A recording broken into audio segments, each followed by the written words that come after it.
Good morning. Now I'm recording. I tried to summarize everything we talked about yesterday. The whole reason it's important to understand there's three primary ways that we talk about inhalants. You have to compare them. And basically, how we compare them on how fast are they induced, and basically how potent are they. Now, what I'm going to talk about, MAC, relates to how potent an agent is. What I talked about yesterday with solubility, or that blood partition coefficient, which is basically solubility, was how fast are they induced. Potency does not equal speed. So I put what I would do, if you haven't read that email, that is a really good summary of everything we talked about. If I have an agent that is highly soluble or has a high blood gas partition coefficient, it means when it goes into the alveoli, the molecule is intact. So when they inhale it, they inhale intact sevoflurane. When sevoflurane diffuses from the alveoli to the blood, that blood is going to go to the brain. Sevoflurane, because it has a low solubility, it stays intact. Solubility is dissolvability. So once it hits the blood, it doesn't dissolve. I mean, it's eventually going to dissolve, but it doesn't dissolve quickly. So that means an intact molecule is going to reach the brain. And that means they're going to go to sleep. Now, when you have a drug on the opposite end of the spectrum, like methoxyflurane, has a very high solubility, it means when methoxyflurane diffuses into the blood, it automatically starts to dissolve. So what happens is by the time that blood gets to the brain, the drug has started to dissolve. So it takes longer to induce them because you have to build up enough dissolved particles to achieve anesthesia. If the brain takes an intact molecule, it's going to achieve anesthesia faster. If you have these dissolved molecules, when they go to the brain, it takes a little bit to build enough to reach an anesthetic level. So what I'm looking for in blood gas solubility, an ideal agent is going to have a low solubility, so it's going to stay intact.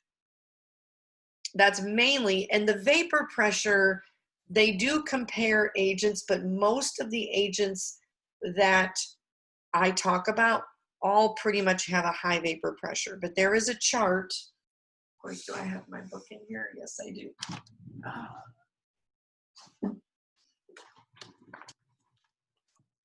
On 2 seconds, and I will tell you where you can find it.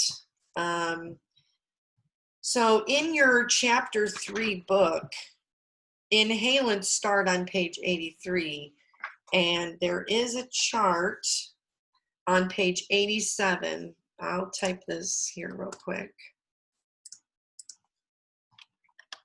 Oops.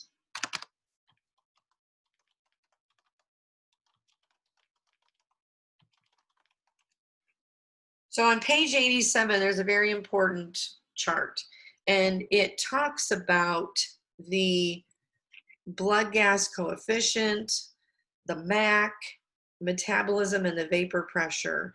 Now, basically, vapor pressure is just telling me how fast or how ideal or how fast is it going to turn into a gas. High vapor pressure. Correct. And then I'm going to talk about MAC. So ideally, it's going to, that's what you want, because you want them to go to sleep fast. So as, you know, when they had methoxyflurane, you know, they've continued to improve it. Halothane was better than methoxyflurane, and isoflurane was better than halothane, and sevo is better than iso. So each time they've developed a new agent, you know, the goal is to try to really produce a quick induction, a quick recovery, minimize side effects. But again, side effects are always going to be related to how much you give them. The higher you are on the gas, the more side effects you're going to see. One of the issues we had with the patient last night was initially the dog was a little light when we were moving him from the prep to OR, And at the beginning, and the anesthetist had him on like 3% isoflurane, and that's a fairly high percentage. So finally, mid-surgery, the dog wasn't reacting too much to the surgery. He still had him at 3%. And I said, why don't you put him to 2%? Now, the blood pressure wasn't that bad, but we had a fair amount of respiratory depression. So I'm like, let's see if we back off of the isoflurane, can we get him breathing deeper and maybe a little bit faster, and he'll get rid of more CO2. It didn't help all that much, but my goal was, can we turn down the percent, and will that fix the problem? So it's always one of the things that I try to do, okay? But so every agent has tried to kind of, work on this. And this, the inhalants end on, well, it starts to go through page 91, basically to the end of the chapter to page 92. So that's where you find all this inhalant information in your textbook. But let me talk about MAC, because MAC is going to tell me how potent my agent is. And what this tells me is what percentage do I put my vaporizer on. There are pictures of vaporizers in the book, and they have a dial. Every vaporizer has a dial. If I have a low MAC, that usually means that my agent is very potent. Okay. Now, let's see. Below, because you guys can see this on the slide, is this gray box underneath. It says MAC is measured as the lowest concentration of agent at which 50% of patients will show no response to painful stimulus. That is the definition of MAC. Everybody needs to know what MAC stands for. It's the first question on your homework. And what does it mean? Minimum alveolar concentration. I'm going to give you an example. If I go in the kennel, okay, let me give you, and I'm going to talk about this, but let me give you an example. Gosh, I can't see this. Okay. The MAC of isoflurane in a dog is 1.3. Okay. When they developed isoflurane, the company said the MAC value, if you take 10 dogs, okay, you have 10 dogs and you are going to anesthetize them all, and you're going to, like, let's say, fix a toenail. They broke a toenail. Some painful stimulus. MAC is saying, the company is saying, you need at least 1.3% isoflurane, and 50% of your dogs will not react to the procedure. So if I have 10 dogs at 1.3%, how many of those dogs are going to not react to the procedure? Everybody should be able to figure this out in their head. Exactly. 5 dogs. So they are telling you right now, if you want to use isoflurane, basically 50% of dogs will not respond to a painful stimulus if you run 1.3% isoflurane. Every agent that you could use, methoxy, halothane, SIBO, iso, has a MAC value. They have a MAC value. Why is the MAC higher in a cat though? MAC in a cat is 1.63. In a dog, it's 1.3. Amen. Your MAC values in cats are always going to be higher than in a dog. So if you had 10 cats, you would have to put those cats on 1.63%, which is impossible, but it's metabolism. So they're telling you that for 10 cats, if you have them on 1.63, half of your cats are not going to react, half of your cats are probably going to react. So let's brainstorm here. Let's think. Plug it in. I know it's Friday. What can I do for those other 5 cats so they might not react? Or what can I do so that none of them react to a painful stimulus. Painful stimulus. I could increase the dose. Add an analgesic. Thank you. Add an analgesic. So when these MAC values were established, they may be pricking a toe. They might be cutting a toenail. They just said a painful stimulus. They didn't tell us what kind of painful stimulus, okay? And none of these animals had other drugs on board. When they developed MAC values, all those dogs got was isoflurane by itself. Does that make sense? So if I'm going to do like a knee surgery, a fracture, an abdominal exploratory, do you think I'm going to need more MAC or less MAC in those kind of procedures? Exactly. So I want everybody to understand that MAC percentage was developed, like I said, I think if you read in the literature, it's going to be like we pinched a toe, we pricked their paw. I mean, we did something, a stimulus, a painful stimulus, but not like major surgery.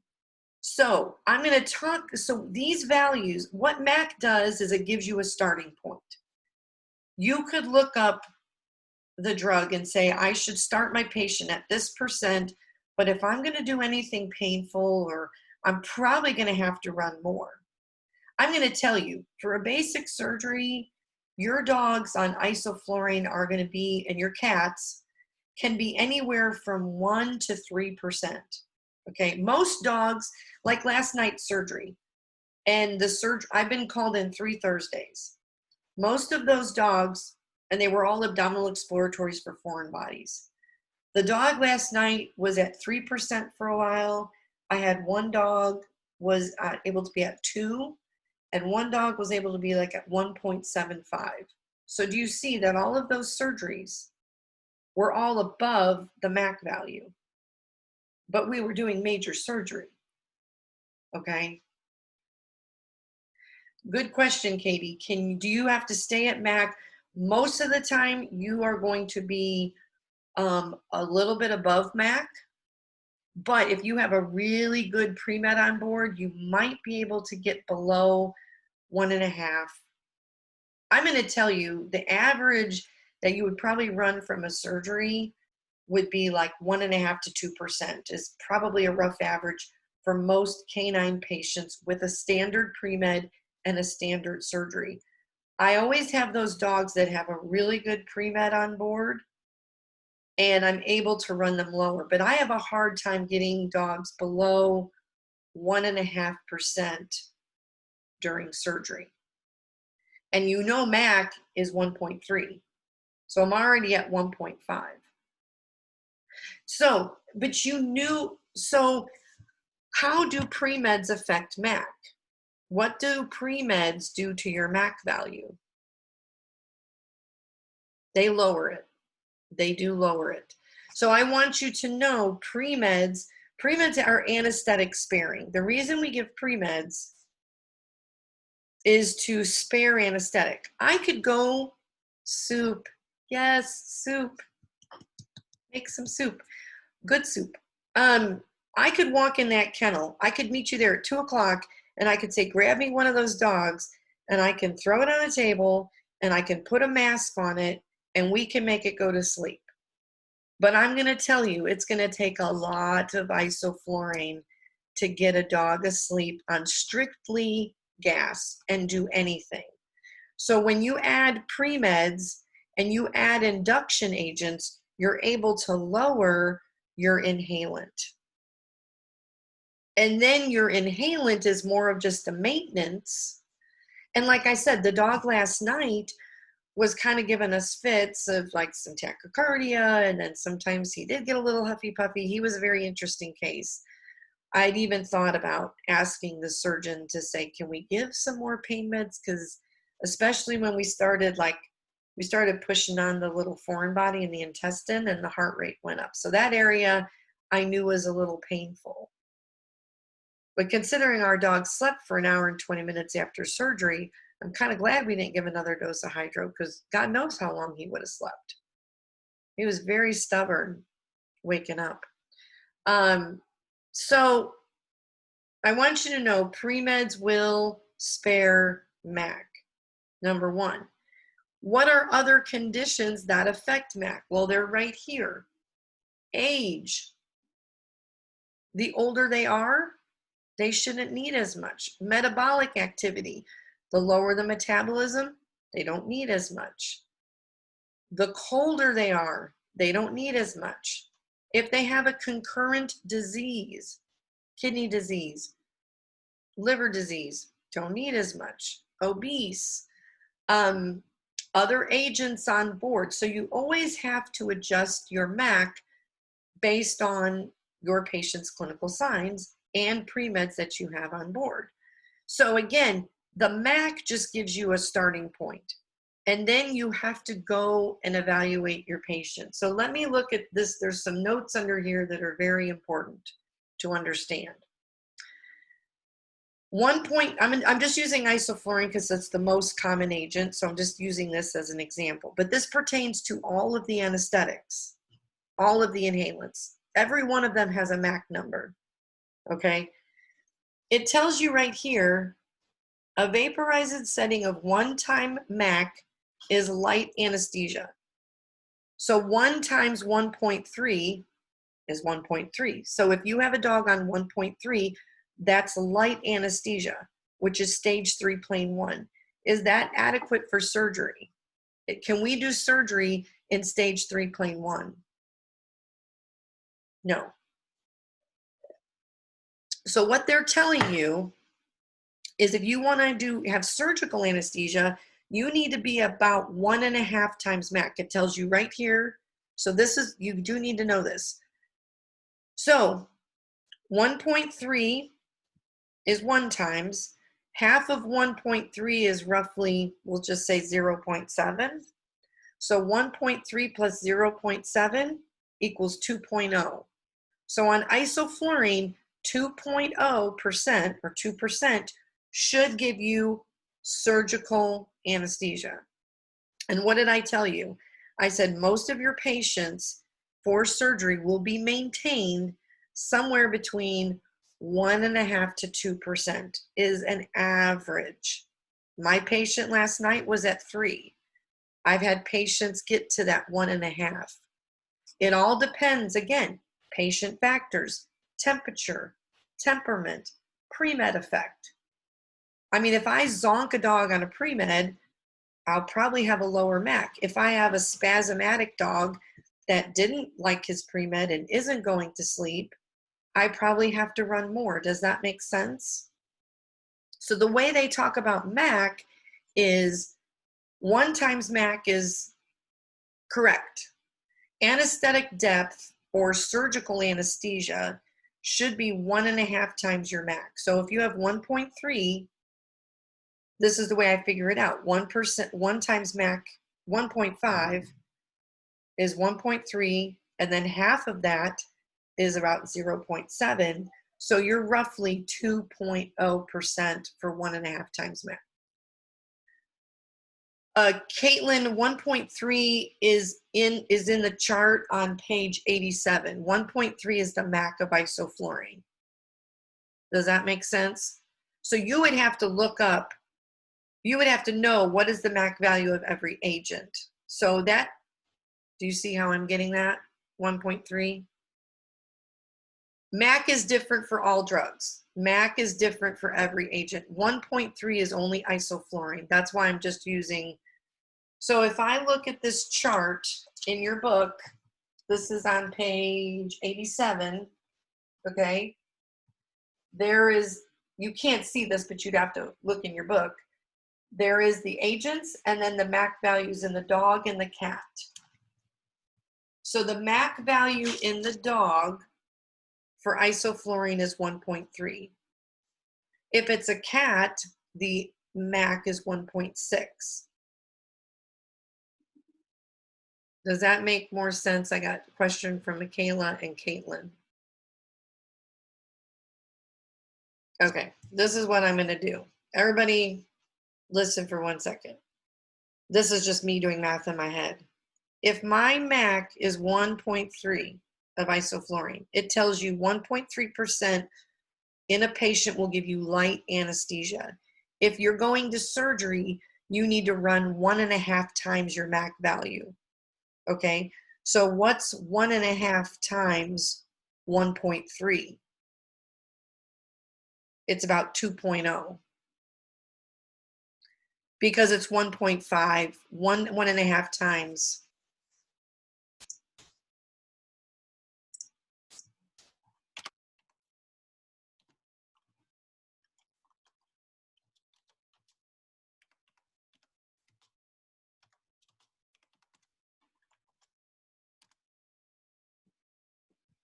Do you see what I'm doing there? Okay, it's telling you if you want deep anesthesia, look, it says 2 times MAC will give you deep anesthesia. So if 1.3 MAC, and it says 2 times that,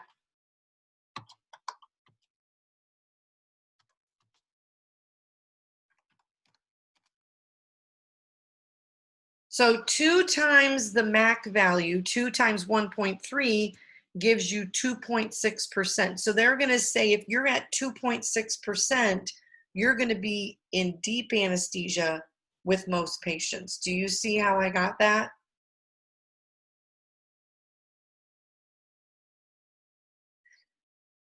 That's how I do math in my head. I'm sorry to confuse you. If I had to do it in my head, 1.5 times something, well, 1 times something is the number, and half, if then I have to multiply by a half, so half of 1.3 is about 0.7, and when I add that, I get 2.0. That's how I can do it in my head without using a calculator. Sorry, I took you through my mental math. You were in my head momentarily. I know it's a scary place. I mean, you could literally get a straight up calculator, but that's an easy way to do math in your head. If it's 1.5 times something, well, 1 times it is the number, then you half that number and add it to your first number, and that's how you get 1.5 times something. It's just here versus here. Okay, so one thing to know, every agent has a different MAC value. Okay, let me give you sevoflurane for an example. Let's do sevoflurane. Sevoflurane MAC in the dog is 2.34. Okay, so let's do.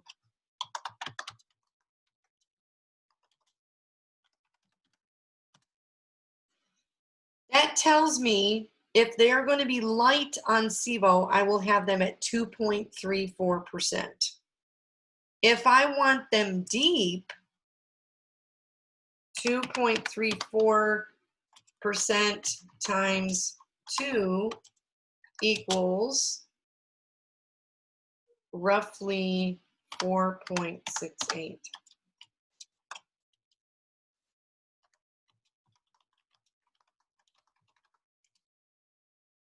Okay, do you see what I just did?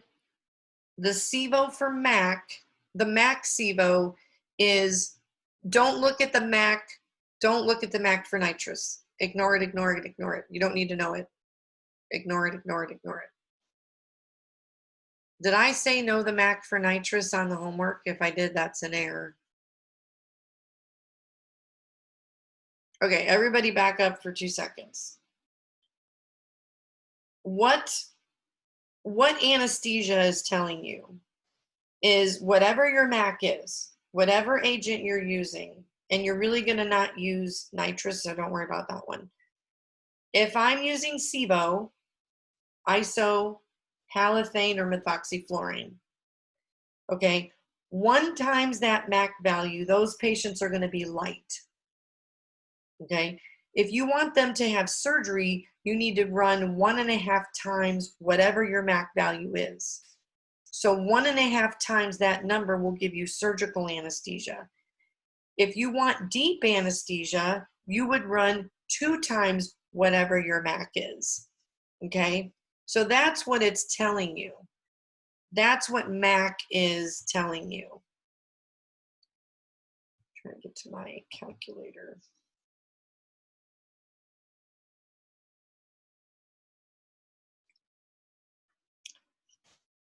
Okay,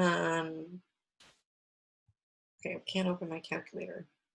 Is everybody with me? 1.5, oops, 1.5 times 2.34. 1.5 times MAC for SIBO is 3.51. So what they're saying is if you wanted to do surgery with sevoflurane, you'd probably need them at 3.5% to get surgical anesthesia. 2 times that will give you deep anesthesia. So you take your MAC value and then you're going to multiply it for the situation that you want. Does everybody understand how I got my numbers? Or if there's anybody that doesn't understand how I got those numbers. Okay, so what I want you to understand for these general concepts, MAC tells me how potent an agent is. I'm going to give you an example. Methoxyflurane's MAC is 0.23%. Okay, so when people were using methoxyflurane, basically if they ran 0.23%, they could keep 50% of patients asleep for a painful stimulus. On sevoflurane, it takes a MAC of 2.34 to keep 50% of patients asleep. Do you see how one is more potent? If something's very potent, it doesn't take a lot of it to achieve the effect. That doesn't mean it's good. I think this is the part where I think people have trouble wrapping their brain around. Sevoflurane has the lowest solubility, meaning the quickest induction and quickest recovery, but it is the least potent because it has the higher MAC. And so that tells me that my agent is not as potent. But I know there's good things about sevoflurane. I'll get over the MAC value. I can get over that because I would prefer an agent that's quick induction, quick recovery. But methoxyflurane on paper is more potent than sevoflurane. But remember what I typed in my little message yesterday. Potency does not equal speed. Potency just tells me how potent. It's kind of like if you guys ever you buy those water bottles and then sometimes they make those little squirt drops that you squirt in and it only takes like a few drops and you can make it lemonade, and that's a very it only takes like a few drops versus maybe you wanted to mix it with like a Crystal Light, you'd need like a whole little cup. If it's concentrated or potent, you don't need as much to achieve the same effect. You can achieve what you can achieve on 2.34 SIBO, you can achieve on 0.34 of methoxyflurane. 50% of patients to sleep, this much percent of this much percent of that.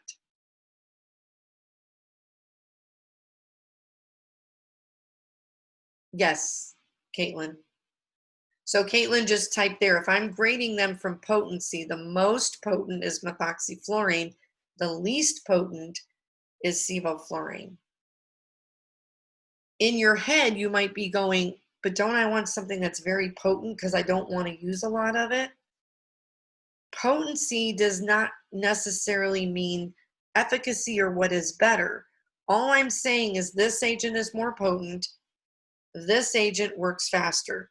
I'm like speed of induction and potency. They don't mean the same thing.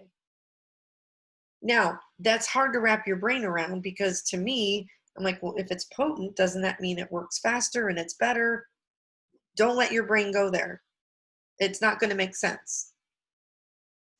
All I want you to know is, what does my MAC tell me?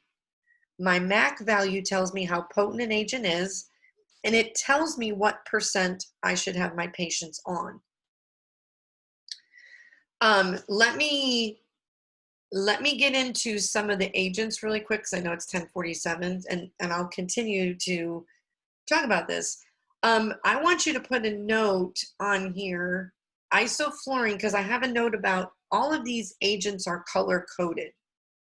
The bottle that they come in has a color, and the vaporizer has a color, because you can only use isoflurane in an isoflurane vaporizer. Burn that into your brain, because if you put the wrong inhalant in the wrong vaporizer, you have to drain it and get it serviced. It can ruin the vaporizer, and vaporizers are expensive. Do not do that. ISO is for an ISO, SIBO is for a SIBO. Vaporizers are color coded. I'm going to tell you each color, Haley, right now. Isoflurane is purple. The bottle has a purple ring around it. The vaporizer has a purple, like, nameplate. So isoflurane is purple coated, and it's the most common agent used to date in veterinary medicine. It's the most common. So now these are the slides that are going to tell you the individual properties of these agents. High vapor pressure means that when you put it on a cotton ball, it's going to reach concentrations of 30%. So because it wants to turn to a vapor so quickly, you need a precision vaporizer to deliver it safely. I mean, you will kill something if you put a cotton ball in a mask and you had them inhale it, you could kill them. So you need a precise vaporizer to deliver this. It has a low blood gas solubility, or gas partition coefficient. I need to go in and change these slides to solubility. Low blood gas solubility. So it has a rapid induction and a rapid recovery. Remember, I told you guys it's fast. Now, it's not as fast as SIBO, but ISO is still fast. So you can mask or chamber them. But remember what I said the other day. If I had a choice between ISO and SIBO for a mask or a chamber, I would choose SIBO. But if all you have is ISO, you can do it. It's still fairly quick. Does everybody make sense? So ISO is purple, low blood gas solubility, high vapor pressure. The MAC is 1.3 in the dog, 1.63 in the cat. Okay? The average, what I want you to put a note. Now, whenever you're working with someone in surgery rotation or externship, everybody after induction has a number that they put their patient on. I usually always start my patients somewhere between 2 and 3% when I first hook them up. Remember, when you first induce them, they're going to be a little light. So I usually put them on 2-3%. It depends. How quick did I get induced? Was I hard to induce? Do I seem light? And then I reevaluate the patient. But you usually turn down, and maintenance is going to be somewhere between 1.5% to 2% average. So I usually start them on 2 to 3%, and then I get them down to 1.5% or 2% for isoflurane. SIBO's different. This is for isoflurane. It has a low rubber solubility, so it tends to not absorb in the plastic. And there are no preservatives in this. But we don't have an issue usually with contamination because it's being delivered inside a temperature-controlled precision vaporizer. Let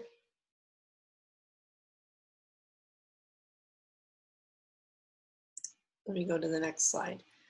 Some of the side effects. Now, I talked about the general side effects with inhalants. You can typically have lower cardiovascular effects. So it shouldn't affect heart rate, and rhythm. Unless you get in the high, if you get above 3%, you're going to cause some cardiovascular depression and some hypotension. So the higher you run on ISO, you can see hypotension. This is slide 119. I put a note that watch for low blood pressure with isoflurane, okay? But you can use it in cardiac compromised patients. You can use it in geriatric patients, because the nice thing about ISO, when you turn it off, they already start to wake up fairly quickly. So debilitated older patients, you can use this. Maintains good brain blood flow. It's exhaled through the lungs. That's how they get rid of it. There's a very small amount of isoflurane that does go through the liver to be biotransformed and excreted in the kidney, but it is minimal. So if you have a liver patient or a kidney patient, you can use this. They should be fine. It's not going to worsen the effects. Now, remember what I've always told you about anytime you have low blood pressure and you have kidney disease, that's what I worry about. If I had a kidney patient, yes, Miranda, it's pretty much good for everybody. Everybody. Horses, exotics, cows, dogs, cats, turtles. I mean, it's pretty across the board use. But remember this.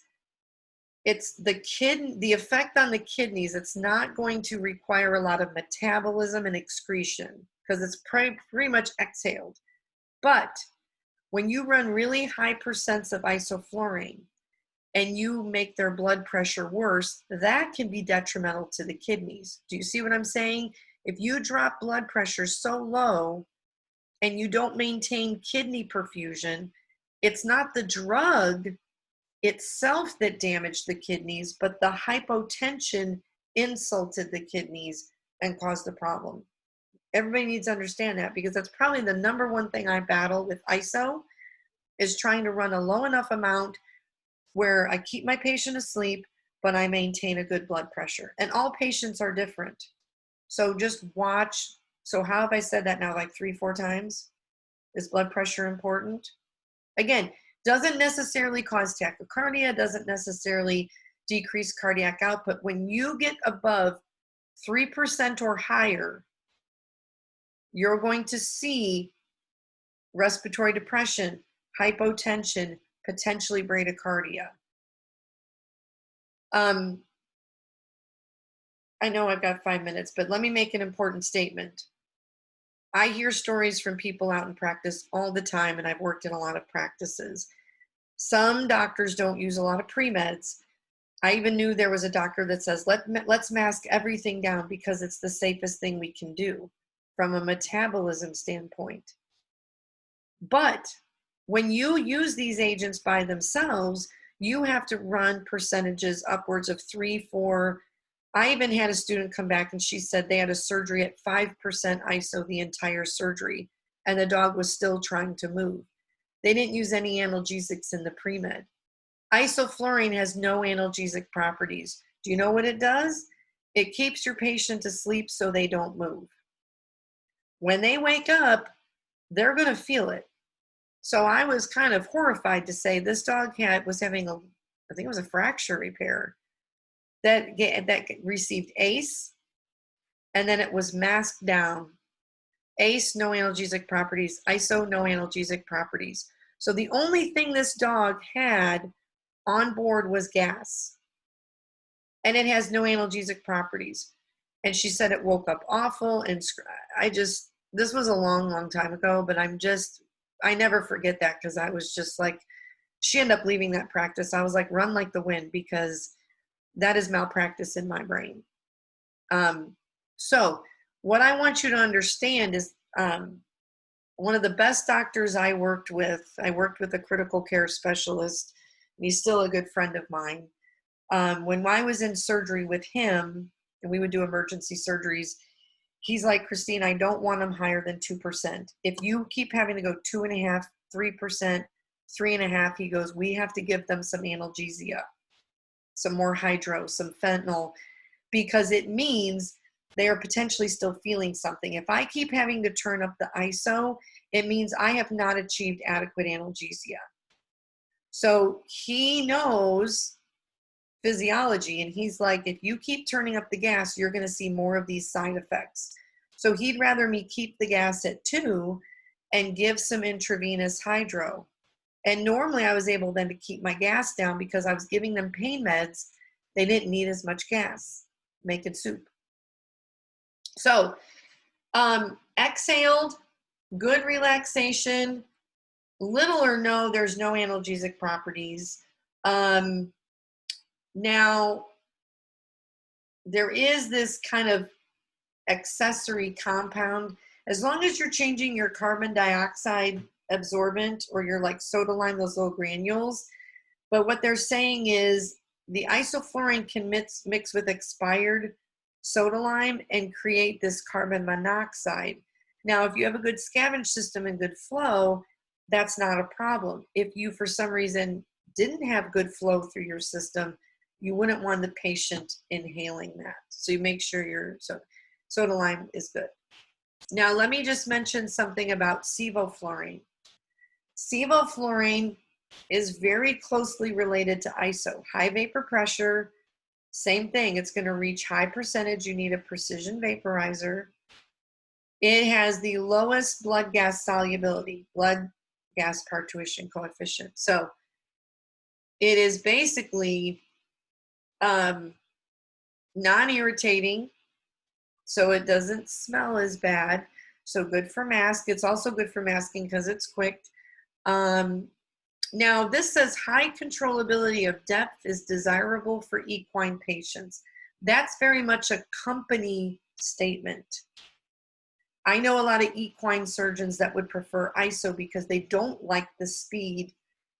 Unless you're working with a very critical colic or a very critical horse, most of the time you want horses waking up a little slower and not so rapid. So I know the book will say it's great for exotics and it's great for this, but when you talk to the people actually doing it, they started using it and they're like, it's a little too fast for my taste. Sevo's yellow.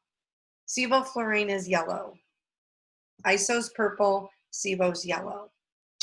Now, good for this, good control. Let me make sure there's no notes that are weird under here. Like I tell you, they're going to try to market it to people a certain way, but doesn't mean the doctors like it. So just what I've heard on the street, in equine, a lot of more people like ISO, and Niemer said that her doctor preferred ISO because they didn't like how fast this was. The MAC is 2.34 in the dog, 2.58 roughly in the cat. I think the book says, yeah. Oh, my computer. Okay, hopefully I'm okay now. Now, I will tell you, the Sevo, yeah, I just got an internet warning, but hopefully I'm okay now. The Sevo vaporizer goes to 8%. An ISO vaporizer can only go to 5%. But because sevoflurane has a different MAC value, let me type something. Hang tight.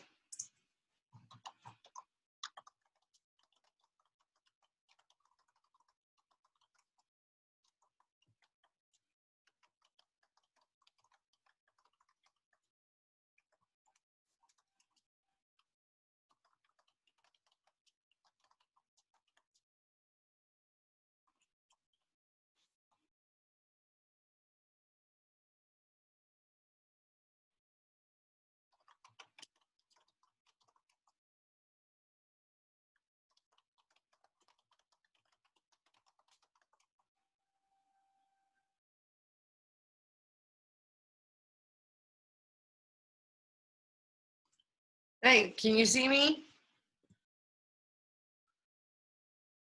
Nobody can see me?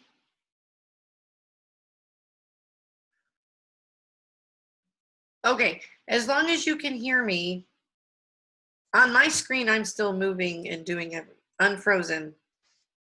Okay. Yeah, I got my little thing. It says internet connection unstable. Hopefully it's restabilized.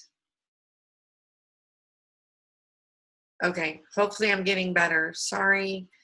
What I want you to know, sevoflurane vaporizer goes to 8%. So the highest you can run on your patient is 8%. What they're telling you is MAC is 2.34. So 1.5 times this would be light. 2 times this would give you surgical anesthesia. And then, you know, you don't usually go higher than that. When I was sevoflurane, the higher one is always the cat, Caitlin. When you have MAC values, the higher one is always the cat. So when I would run patients on Sevo, okay, most of the time they have to be anywhere from 3. So you guys, I think, will use Sevo. It's okay. When you guys will use Sevo when you do dentals. I think they use Sevo when they do dentals. So the numbers I've told you for ISO are not going to apply. So normally I start my Sevo patients anywhere 3 to 4% when I first induce them. And then I try to get them to it'd be like, say you put them to 4. Okay. Hopefully you can get them down to 3, maybe 2.5 to run surgery. It depends on what you're doing. Okay. So that's a little bit, let me just, I know it's 11. Let me just say 2 more things. So that's pretty much, now the same effects to isoflurane pertain to sevoflurane. Minimal cardiovascular, the higher you run, the more respiratory depression and hypotension. It is also completely exhaled, besides a tiny bit that's metabolized. So it's pretty much no analgesia, exhaled. So really when you're comparing ISO and Sevo, one is more potent, ISO's more potent because it has a lower MAC, but Sevo has the lower solubility, so it's faster. But you have to decide, do you want an agent that is fast? Do you want them up that quickly? Also, Sevo is newer, so it's more expensive. Let me add that. Not a lot of clinics have gotten Sevo. It's coming down in price, but it was newer. So you had to buy a special vaporizer. The vaporizer has a yellow code. The bottle is yellow coded. So Sevo has its own vaporizer, and it is a little more expensive. So cost is a factor. Timing is a factor. Okay, does everybody understand that? So since it's 11:05, I'll stop here. I will record this, read the email from yesterday. I'll try to put some information about MAC stuff in the email today. And then I'm going to get the test graded, and I'll email out the homework sheet to go with, because the only other thing I'm really going to talk about here, I'm going to mention nitrous. So we're pretty much done with this. So Monday we'll really be getting into the machines, anesthetic machines. Both will be due on Wednesday. So I will get that sent out here about the machines. That'll be coming. Okay, if you don't have any other questions, then I'll let you guys go. Thanks for sticking around a little later. And you guys have a good weekend.